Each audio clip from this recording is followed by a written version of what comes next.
السلام عليكم ورحمة الله وبركاته. اللهم صل وسلم وبارك على سيدنا محمد.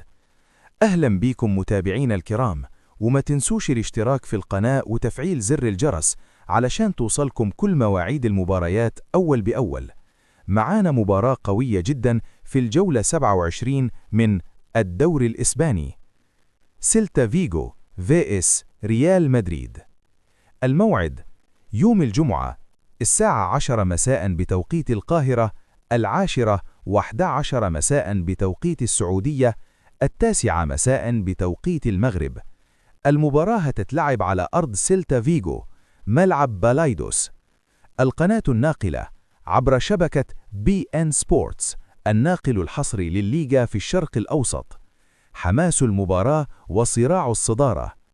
ريال مدريد داخل المواجهة بشعار مفيش بديل عن الفوز.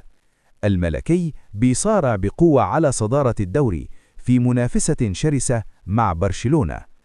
أي فقدان نقاط في المرحلة دي ممكن يعقد الحسابات جدا، خصوصا إن كل جولة بقت نهائي حقيقي في سباق اللقب.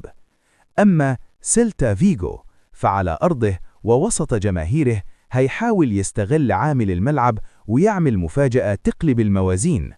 مباراة مش سهلة على الريال خارج أرضه، ضغط جماهيري في بالايدوس وصراع مشتعل على القمة. كل العيون هتكون على الملكي، هل يحسمها بخبرة النجوم ولا سيلتا فيغو يكتب فصل جديد من المفاجآت؟ اكتب توقعك في التعليقات، وما تنساش اللايك والاشتراك في القناة علشان دايما نكون مع بعض في قلب الحدث.